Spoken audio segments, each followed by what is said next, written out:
This is a virtual reading of Conspirators, To Each His Own Agenda by Matt Gupta.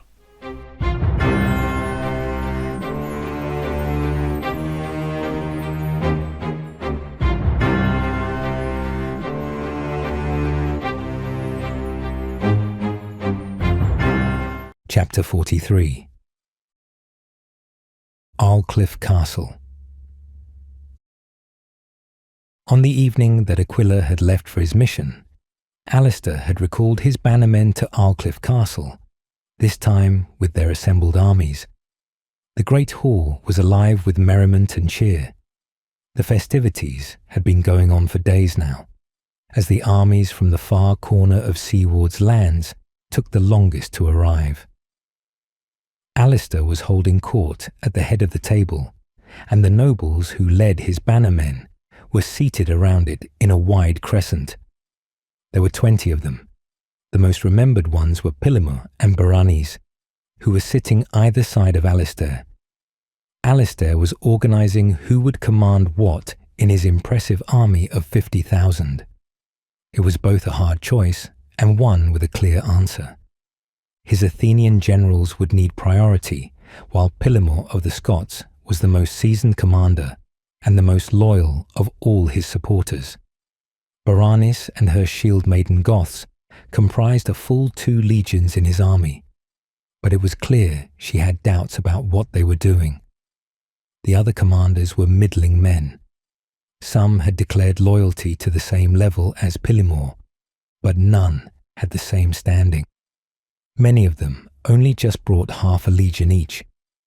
With having 20 nobles who could lead and only 10 positions, every choice had its implications. Berenice, as she had throughout the debate, protested at a proposed idea for her troops. My maidens will not take orders from anyone other than their own, particularly a man. Pilimur laughed. You want to have an entire 5th of the army under your thumb? An entire 5th of the army is under my thumb. They are my troops and mine only. I will have 2 positions, or we will not fight at all. Alistair laughed and nodded. Very well, he declared to Berenice. You will have your 2 legions. Bring the one you will put in charge of the second one to me. I already know who. Berenice nodded her agreement, satisfied she had won this battle. It will be as such, Alistair outlined, after taking a long swig of wine. Pilimur will be first legionnaire, and he and his men will form the van. This was a significant decision. It essentially gave Pilimur the license to be the first claimant to any glory and reward of treasure taken in the war. It was a place that Pilimur's house was used to.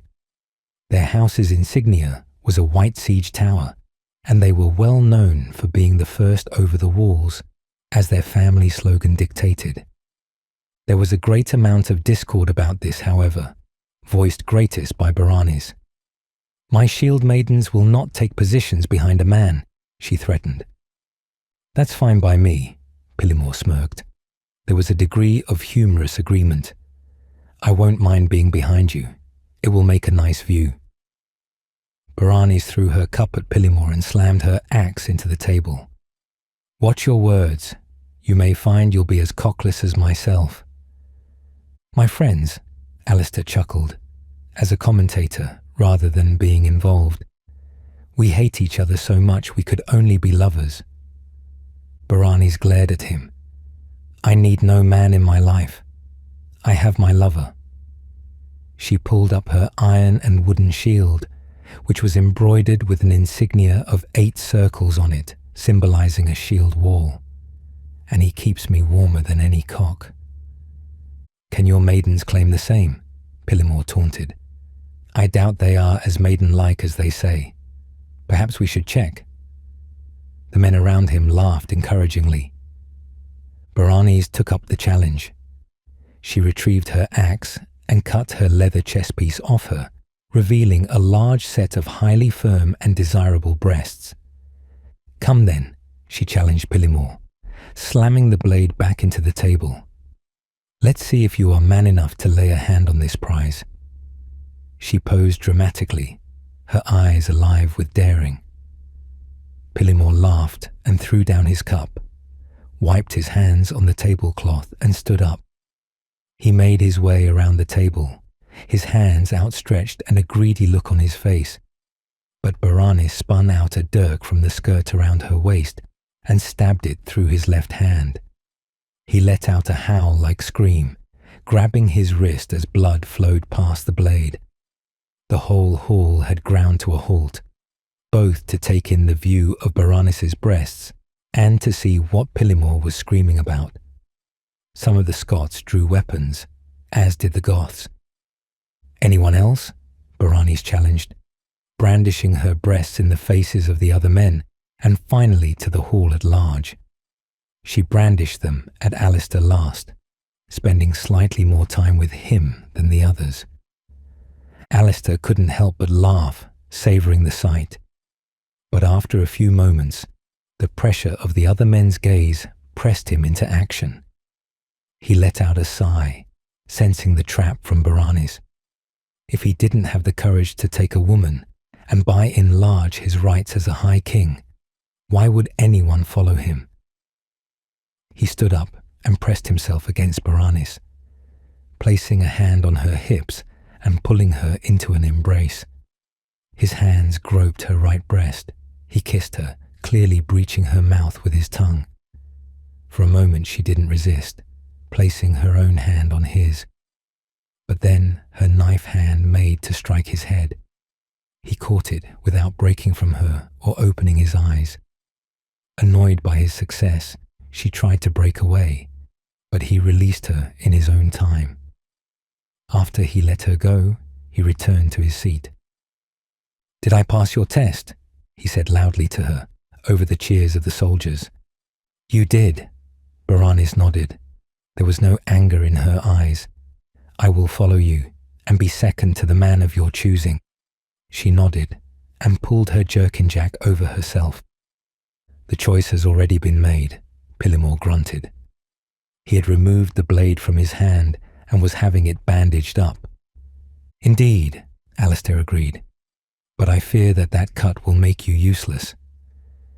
"I fuck useless in its arse," Pillimore laughed. The bandage was red with blood, but he picked up his goblet with it and downed his drink. "What of Julius?" Baranis demanded, as the hall's merriment returned to normal. "Will you rob your own son and heir an opportunity for honour and glory?" This seemed to raise a point with the other bannermen. "Yes," one of them called, the man who had bowed alongside Pillimore when Alistair laid his claim.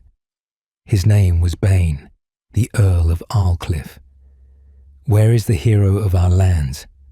What of his men and the Swan of the Coast? Do these heroes stand with us?" Alistair was silent, but he couldn't not reply to this, so he answered with the truth. It was an ugly truth, but his men would prefer an ugly truth rather than a lie.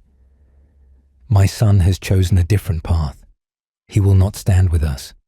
He and his men will remain and protect the land from brigands and rebels, as he has always done." There was a long silence from this. It spread throughout the hall to the men in the lower tables. "Your own son won't fight for your throne." Baranis broke the silence with a laugh. "What does that do for your cause?" For once, she and Pillimore were in agreement. "We must have Julius with us," he declared. "He must stand for our cause. He must take his place by your side, or we will simply be a ragtag gang marching to destroy the kingdom for our own greed." "And if he takes no place in the army," Baranis put in, "the army will not follow him as a future king. He can't be your heir if he does not stand with you." "You raise no points that I have not already thought of," Alistair sighed, rubbing his head, which had begun to ache with the topic. "Julius will always be my son and a hero of the kingdom, but if he does not stand with us, then he is as good as against us. I cannot reprimand him without losing the support of the small people. If we punish their hero, then they will turn on us." "Why won't he stand with us?" Pillimore demanded. Because he won't fight a civil war for power and wealth. Barani smirked. She was impressed.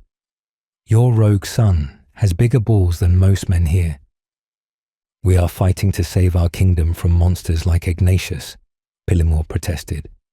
If we fail, we face dishonor and death to the greatest degree. We have the biggest balls in the kingdom.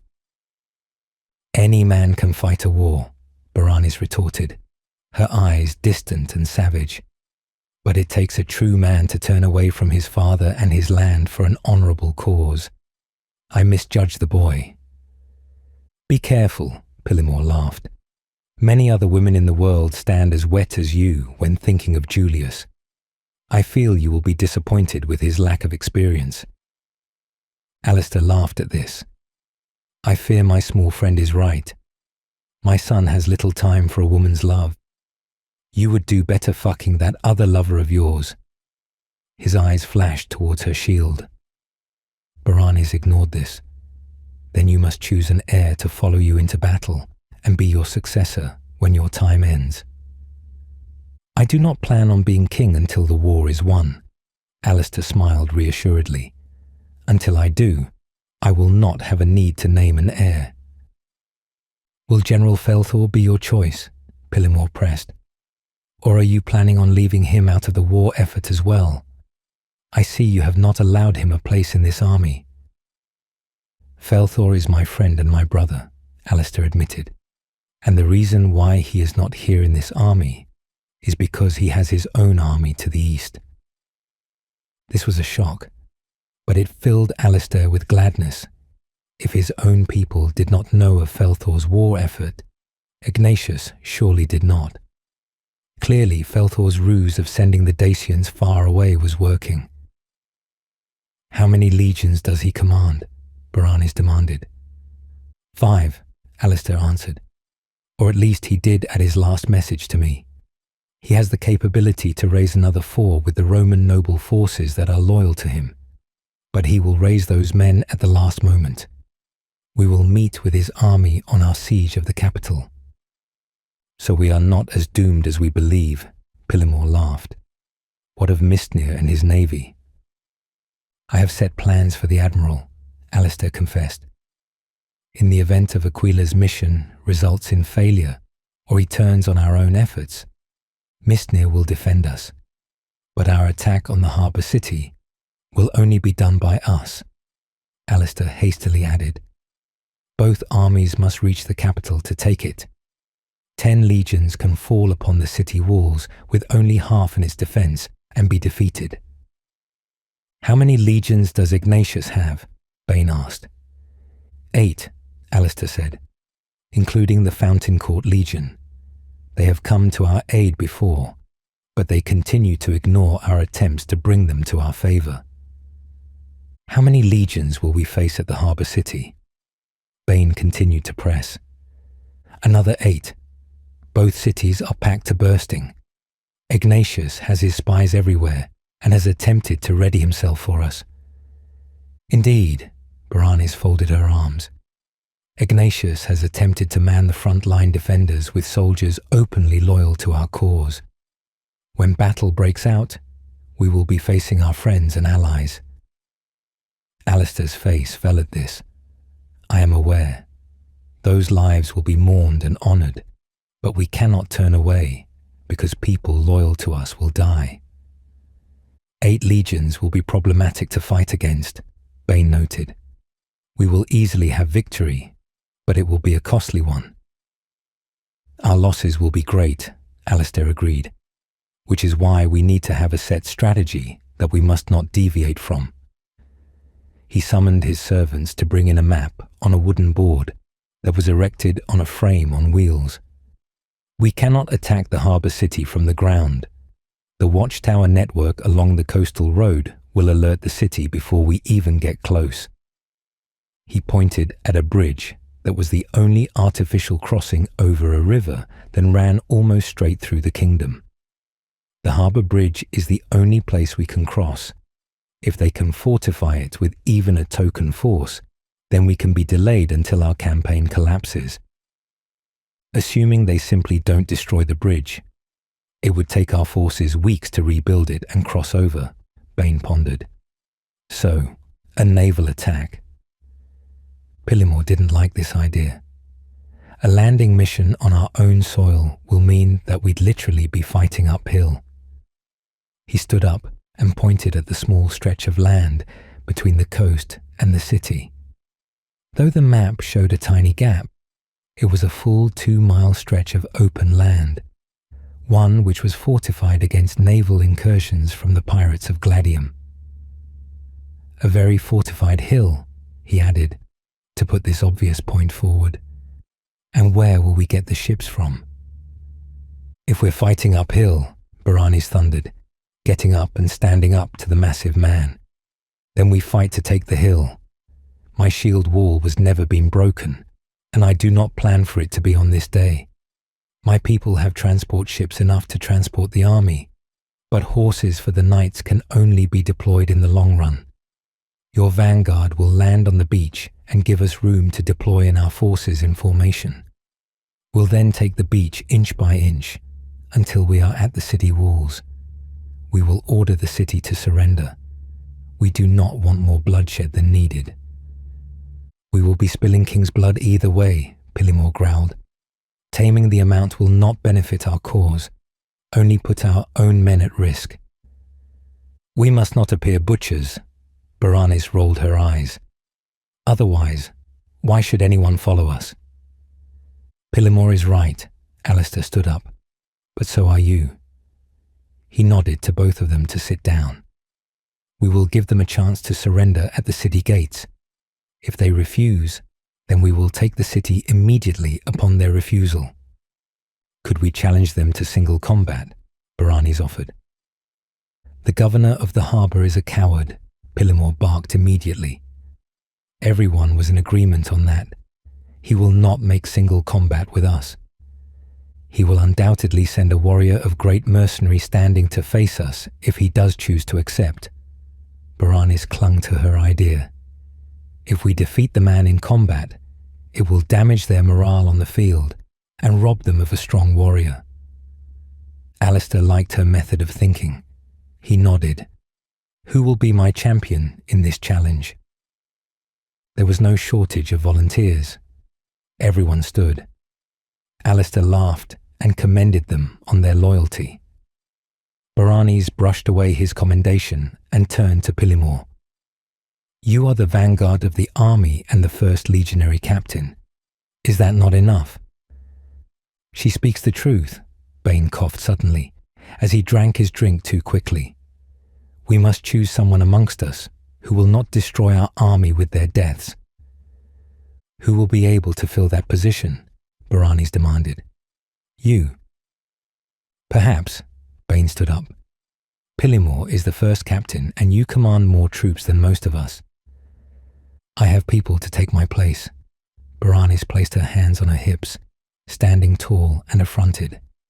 We of the shield wall do not fear death. Alistair smiled and nodded slightly, but Bain maintained his aggression. My son is a warrior of great skill. My house would be honoured to champion your cause. He is your only son, Alistair pointed out, barely looking at him.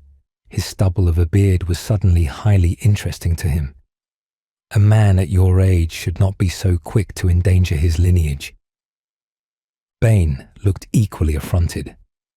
I have never felt younger, he declared. It was a humorous sight, to see him with his white puffy hair and wrinkled skin. But everyone saluted him. I will not endanger your only son and heir to my cause, honour or not. I will decide on this when the time comes. I will not make a plan for war and see it shattered with death and injury beforehand. Do you have such little faith in your own troops? Bain demanded quietly. Of course not, Alistair reassured him. But I am not so eager to throw my people to their deaths. Know that I will take all of your advice under consideration, have each of the houses under your command to put forward a potential champion. I will make my decision soon. Let us adjourn this council for today. Be with your soldiers in this feast. The nobles rose and bowed. After Alistair inclined his head after them, they departed. Berenice was the last to leave, as if part of her defiance. "I would have words with you, Your Majesty," Alistair said to her sternly. "Most men do," Berenice scoffed, smirking provocatively. "Let us have words in private then." Alistair stood and donned his king's cloak. "And if I do not want to have words?" "That would not be a problem. You should not be so quick to deny a wish from your king." "Of course not." Berenice immediately knew what he wanted, but she would not simply surrender to him. "But you are not king yet." "Then as your lord to who you have sworn your allegiance?" "I may have sworn allegiance. I said nothing about obedience." "Then as a diplomatic partner in a long-standing trade partnership." Berenice huffed in amusement at this. "Very well, lead the way." Alistair took Berenice to his office of the fortress's garrison commander, which had been cleared out for his presence. His purpose for being there was more than apparent to her, and she offered no resistance, more out of curiosity rather than any sort of pressure. He had her like a dog takes his mate on the desk. Throughout the entire exchange, she didn't let out a sound of ecstasy or pleasure, and for all of Alistair's considerable efforts, she remained completely unmoved. Berenice's reputation was that no man or woman could satisfy her. After what seemed like a long time, Berenice spoke. "Is that all you have?" she sighed in a bored voice. "What?" Alistair panted as he fell to the floor. Berenice laughed again. "I expected more from a king." She pushed him away with a single hand and straightened up. Alistair looked like he wanted to say something, but she cut him off. "Don't feel bad, Your Highness," she sang to him, slightly mockingly. "No man in all the kingdom has ever pleased me like they expect." She gathered up her armor and made for the door. When she reached it, she opened her arms to reveal her naked body and his seed trickling down her legs. "Take a good look, my king. You will not see this again." "What if I made you my queen?" Alistair desperately gasped, regaining his composure with a great effort and straightening up. "You already have a queen," Berenice laughed. "And even if you leave her to take me, you will not be my king.